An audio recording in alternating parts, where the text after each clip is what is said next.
5. Hukum emas. Sebuah kebijaksanaan dalam mengelola kekayaan yang akan sangat berguna bagi kita semua di masa depan. And now, let's talk about this.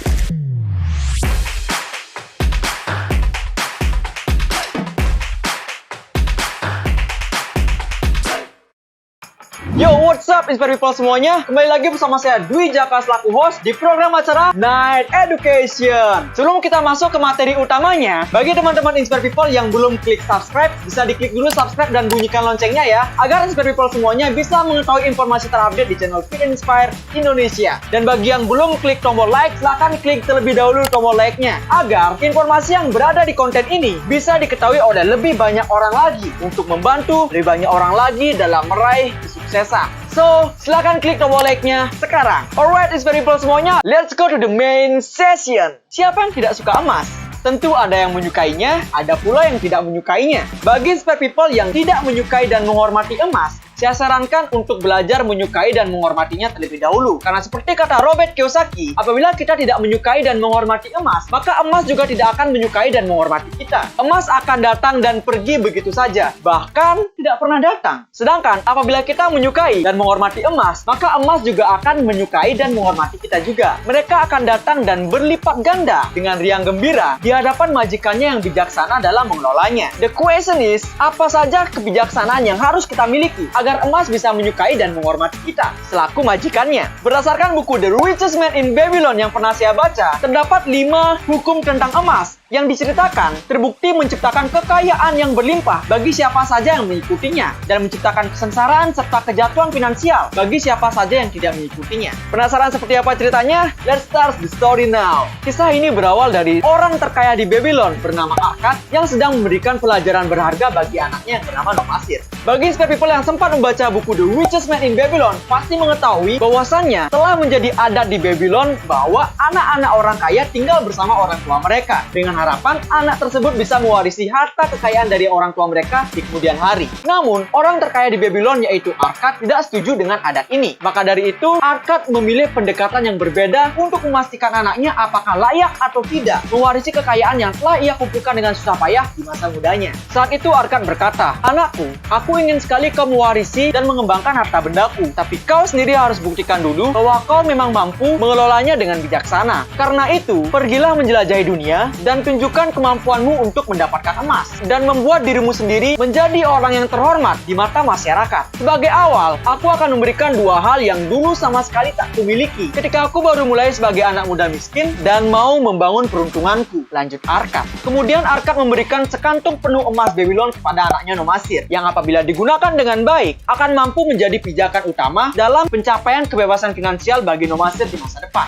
Berikutnya, Arkad memberikan lempengan batu tulis kepada anaknya yang berisikan 5 hukum tentang emas, yang dimana apabila Nomasir bertindak sesuai dengan hukum tersebut, hukum itu akan memberikan perlindungan serta kemampuan bagi Nomasir untuk mengelola harta bendanya. Sebelum Nomasir bergegas pergi, Arkad berkata kepada anaknya, 10 tahun sejak hari ini, kembalilah kau ke rumah ayahmu ini. Ceritakan pengalamanmu. Apabila kau memang terbukti pantas menerima warisanku, kau akan kujadikan pewaris harta bendaku. Bila tidak, aku akan memberikannya kepada para imam untuk ditukarkan dengan berkat dari para dewa bagi jiwaku. Pertemuan itu pun berakhir dan Nomasir mulai mengawali perjalanannya dengan bekal sekantong emas penuh Babylon beserta lempengan batu tulis dari ayahnya. Tak perlu waktu lama, lekas saja emas yang diberikan ayahnya habis seketika, seperti air dalam tong bocor. Kejadian ini diakibatkan karena kurangnya kebijaksanaan Nomasir dalam mengelola kekayaan yang diberikan ayahnya. Bahkan tak jarang ia juga ditipu oleh orang-orang tidak bertanggung jawab yang berlagak baik di depannya, namun hanya mengincar emasnya saja. Tindakan yang ceroboh ini berujung pada kejatuhan finansial yang membawa anak muda itu ke titik terendah dalam hidupnya. Sampai akhirnya, ia teringat dengan lempengan batu bertulis yang terbungkus rapi oleh kain sutra pemberian ayahnya dan mulai membukanya. Setelah membaca 5 hukum tentang emas pada lempengan batu tulis itu, Nomasir dipenuhi rasa penyesalan yang amat dalam, teman-teman semuanya. Kalau saja ia membacanya dan mempelajarinya terlebih dahulu, mungkin kondisinya saat itu akan serba kelimpahan, bukannya kesengsaraan dan kesulitan secara finansial. Setelah itu, dengan tekad bulat dan keyakinan yang kuat, Nomasir mulai mengisi tahun-tahunnya dengan mengikuti 5 adalah hukum emas itu. Yang pada akhirnya Nomasir berhasil membuktikan kepada ayahnya bahwa ia layak dan mampu membangun kekayaan yang berlimpah. Selain itu, berkat mengikuti saran dari 5 hukum emas itu, Nomasir juga berhasil membangun keluarga yang harmonis. Alright, Inspire People semuanya, mari kita bahas 5 hukum emas itu satu per satu. Hukum yang pertama berbunyi, dengan senang hati dan dengan jumlah yang semakin besar, emas akan mendatangi siapapun yang mau menyisihkan tidak kurang dari 1/10 penghasilannya untuk menciptakan harta benda bagi masa depannya ataupun keluarganya. Hukum emas yang pertama ini memberikan kita pelajaran bahwa dalam kondisi apapun, kita harus mampu dan disiplin untuk menyisihkan sekurang-kurangnya 10% dari penghasilan kita. Tidak kurang, menyisihkannya dulu ya, bukan menggunakannya dulu, sisanya baru disisihkan. Ingat, menyisihkannya terlebih dahulu. Kebiasaan menyisihkan ini akan membantu kita untuk belajar menghargai uang kita. Yang diharapkan ke depannya uang kita juga akan menghargai kita. Selain itu, kebiasaan kita untuk menyisihkan uang ini akan melatih kita untuk melakukan budgeting terhadap uang kita. Sehingga, pasak tidak lebih besar daripada tiang, atau pengeluaran tidak akan lebih besar daripada pemasukan. Kedisiplinan kita dalam mengatur gaya hidup sangat diperlukan di sini. Ingat, yang pertama, tujuan kita adalah menjadi kaya, bukan terlihat kaya. Hukum emas yang kedua berbunyi, dengan rajin dan riang gembira, emas akan bekerja bagi pemiliknya yang bijaksana, yang menemukan bagi emas itu pekerjaan yang menguntungkan, sehingga ia mampu beranak pinak seperti kawanan ternak di padang. Dari hukum emas yang kedua ini, hikmah yang bisa kita ambil adalah pentingnya financial IQ atau melek secara keuangan bagi kita semua yang ingin bebas finansial di masa depan. Seperti yang telah kita bahas di episode 4 jenis aset yang membuat Anda kaya, financial IQ inilah yang menjadi jurang pemisah yang amat dalam antara kalangan yang bekerja keras untuk uang dengan kalangan yang uangnya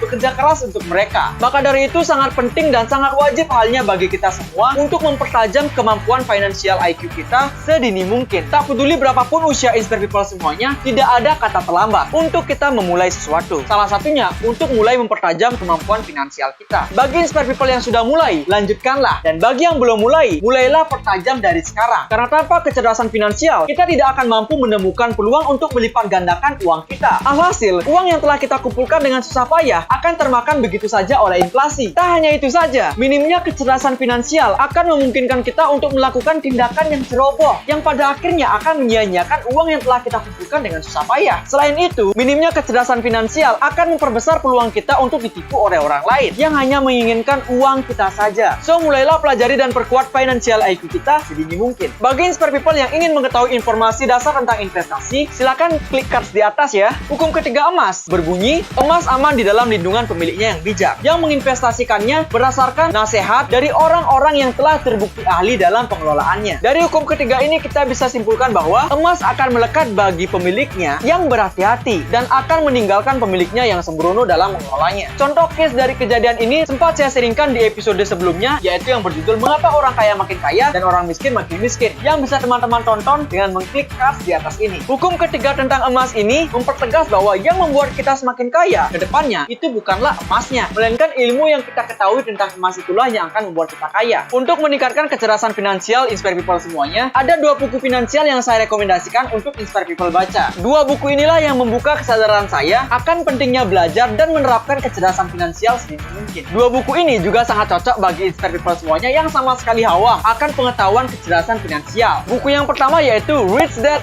Poor Dad karangan Robert Kiyosaki. Buku ini menceritakan tentang bagaimana cara orang kaya mendidik anak-anak mereka yang tidak diketahui oleh orang miskin. Buku yang kedua yaitu berjudul The Richest Man in Babylon, yang salah satu isinya sedang kita bahas saat ini. Seperti kata Robert Kiyosaki, buku The Richest Man in Babylon ini merupakan salah satu akar atau sumber inspirasi dari buku-buku keuangan dunia. Jadi, jangan lupa dibaca ya, Inspire People semuanya. Semoga bermanfaat. Hukum keempat berbunyi, emas akan lari dari orang yang menginvestasikannya dalam usaha atau tujuan yang tidak diketahui dengan baik atau tidak dianjurkan oleh orang-orang yang ahli dalam pengelolaannya. Pada hukum yang keempat ini sangat ditegaskan bahwa pemilihan sumber serta mentor yang tepat adalah kuncinya. Mentor di sini bisa secara langsung maupun tidak langsung. Entah Inspire People membaca buku-bukunya, menonton video-videonya, maupun mengikuti seminarnya secara langsung. Jika saya pribadi, mentor secara tidak langsung yang sangat berjasa bagi hidup saya dalam meningkatkan kecerdasan finansial adalah Robert Kiyosaki dan Tung Desem Waringin. Walaupun belum pernah bertemu secara langsung dengan beliau, namun karya-karya serta kebijaksanaan beliau yang tertuang di buku-buku yang beliau tulis sangat menginspirasi saya agar bisa sukses secara finansial finansial seperti beliau kelak. Selain itu, hukum keempat tentang emas ini juga mengajarkan kepada kita semua agar memahami terlebih dahulu instrumen-instrumen investasi yang akan kita investasikan sebelum kita masuk di dalamnya. Sehingga kita bisa terhindar dari tindakan beresiko yang hanya akan menyia-nyiakan kekayaan yang telah kita kumpulkan dengan susah payah. Dahulukan edukasi sebelum berinvestasi. Itulah persisnya. Hukum kelima emas berbunyi, emas akan lari dari orang yang memaksanya untuk memberikan penghasilan yang mustahil, atau yang mengikuti bujukan manis mulut para penipu maupun pemimpi di siang bolong, atau yang tidak berpengalaman dan muluk-muluk dalam berinvestasi. Of course, tentu saja betapa membiusnya iming-iming untuk menjadi cepat kaya tanpa susah payah, untuk cepat kaya tanpa keringat. Namun seperti kata buku The Richest Man in Babylon, dengarkanlah perkataan orang-orang yang bijak secara finansial apabila kita juga ingin bebas secara finansial seperti beliau. Karena asalnya mereka sudah mengetahui maksud-maksud terselubung dari bujukan manis yang ada di setiap rencana untuk kaya secara mendadak. Jadi, bagi Inspire People yang ingin mulai berinvestasi, sangatlah bijaksana apabila kita paham betul terlebih dahulu akan apapun yang ingin kita investasikan. Sebab akibatnya kita ketahui, returnnya masing-masing kita ketahui, serta kelebihan dan resikonya masing-masing juga kita ketahui. Dengan begitu, kita akan memiliki rencana investasi yang jelas untuk melipat gandakan dan memutarkan uang yang telah kita kumpulkan dengan susah payah. Dengan tujuan untuk memperoleh imbal hasil yang maksimal dan dengan risiko yang sudah berada dalam kendali kita. Sekali lagi, bagi Inspire People yang ingin mengetahui informasi tentang dasar-dasar investasi beserta kekurangan dan kelebihannya masing-masing, bisa tonton video di atas ya. Alright, Inspire People semuanya, itulah 5 hukum tentang emas yang bisa saya sharingkan kepada Inspire People semuanya. And thanks a lot for still watching this video till the end, guys. Semoga informasi di dalam konten ini bisa bermanfaat untuk kita semuanya dalam meraih kesuksesan secara finansial. Apabila Inspire People memiliki topik finansial yang ingin kita bahas di konten berikutnya, please leave the comment below. Jangan lupa nantikan selalu video-video terupdate di channel Fit and Inspire Indonesia. Don't forget to subscribe, turn on the notifications, smash like button, write the comment below, and share this video to your friends. And then, if you want to be success, don't wait to be perfect